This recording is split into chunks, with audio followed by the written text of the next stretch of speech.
Hello everyone, welcome to Debjit Decodes. So in this video, we are going to talk about the static and dynamic data structure, right? In the previous video, we have talked about linear data structure as well as non-linear data structure. And in that video, we have said that you will be growing this tree further.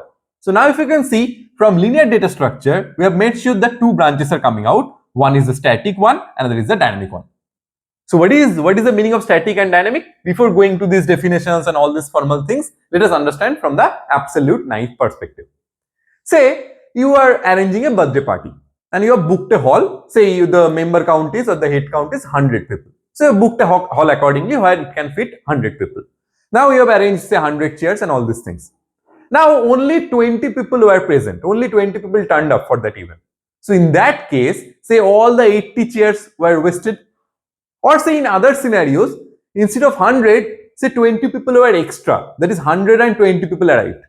So in that case, you cannot accommodate all the 120 people over there, right? So either way, either the space is wasted or you are running out of space. That is overflowing of space, right?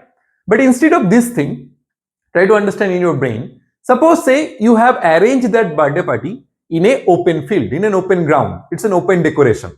So you have asked the event manager that you first give us some 20-30 chairs, and as soon as the guests are arriving, keep on arriving, just keep on increasing the chairs.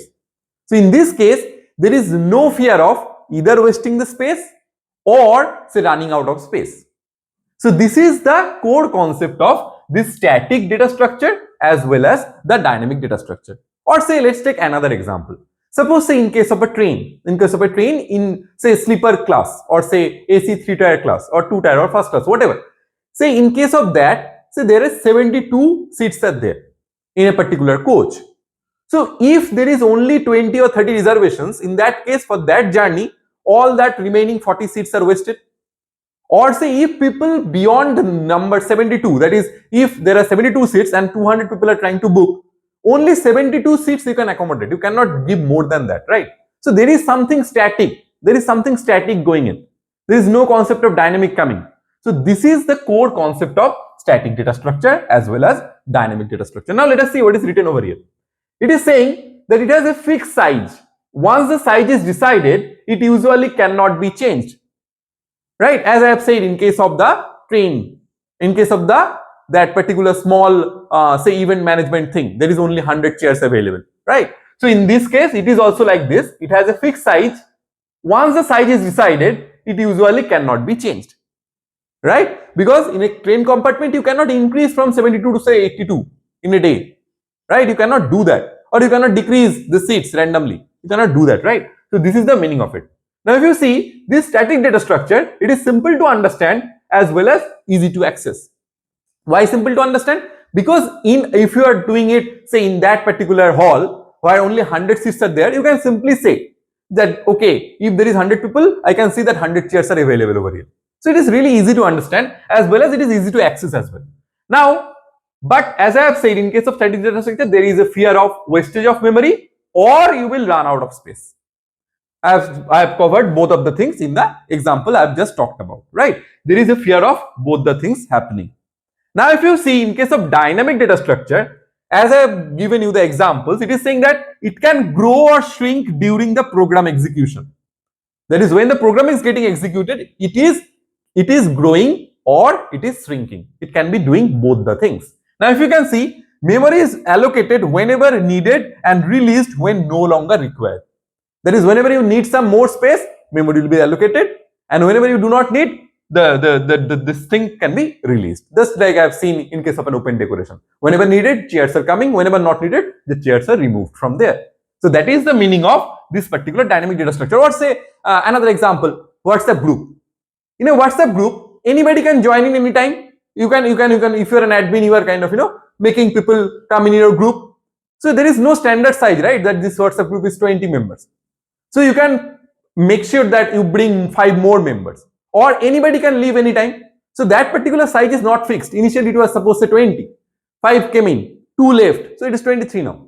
So it is no fixed size. So that is the case of dynamic data structure. So that it can grow or shrink during the program execution. Right. Now if you can see, in case of linear data structure, it is having 2 parts. That is this static one and the dynamic one. Inside this static, there is one data structure that is called array. So what is the example of static data structure? That is this array. So can we try to do array in dynamic manner? We'll be seeing all these things. Okay, this is the question we'll be seeing in these things. Okay, whenever we'll be covering this array part in detail. And in case of dynamic, what are the examples of these dynamic data structures? Linked list, stack, queue, all these are dynamic data structure. That is, it can be changed using the program execution. Right. Now again, if you see, there might be a question in your mind.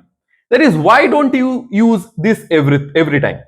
This dynamic data structure, because if you are saying that this is very much flexible, so why do not we use it every time? Why we are using this static at all? So again, there is a thing that is said that something comes with some other responsibility. So again, in this case as well, if it is flexible, this flexibility comes with some other responsibility, because if you can see this static data structure, it is simple to understand as well as very easy or say very fast to access. So that thing would be lost if we always try to do dynamic data structure, or it is not needed might be. So in this case, there is some kind of things that will be stopped using this particular thing if you are trying to use it every time. Right. Now, if you now see this diagram, if you now want to see this diagram is now completed. That is, we started with data structure. In the first video, we have covered what is data structure and all these things. In the next video onwards, we started classifying it. First, we classified into non-primitive and primitive. Inside this primitive, we have said int, char, bool, float. These are all these things are coming under this primitive. In case of non-primitive, we have again divided in the next video, that is in linear and non-linear.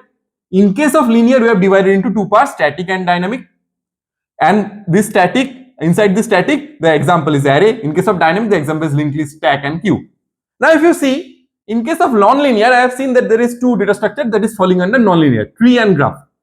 There might be a question that this tree and graph, whether there is static and dynamic, because it is not coming under any one. So why we are not putting it inside static or dynamic, either of this thing? So which is this two? This particular tree and graph, they are dynamic data structure. So you by default should be putting these things in here, you might think, but that is wrong, because if you are putting inside dynamic, then linked list, stack, queue, tree, graph, but it will by default come then under linear as well. But tree and graph are non-linear, not linear, right? So it cannot come under this thing. So these two things, though it is dynamic, but it is written separately. You can understand it like that. If a particular data structure is non-linear, it is by default dynamic. You can think like that in your brain, right? So this is the whole diagram. So now if you see, if someone is asking you about queue, and what we'll be doing from the next video onwards, we'll be picking one data structure one by one. We'll be starting with array, and then we'll be going absolute depth. So we'll be covering everything: array, linked list, stack, queue, tree, graph. Before going to these things, I wanted to understand the whole tree data structure, that from where these things are coming. So if you see, if someone is asking you what is array, what data structure is array, you first of all say array is a data structure which is a non-primitive data structure, which is linear and which is static. So array is static data structure, linear data structure, non-primitive data structure, as well as array is a data structure first of all. Okay, you need to think like that in your mind. That's why I make sure that these things are very much clear. If someone is asking you what is tree, tree is a data structure which is non-primitive, which is non-linear, which is dynamic. You answer it like this way. What is queue? Queue is a data structure which is dynamic, which is linear, which is non-primitive. Like that you need to answer.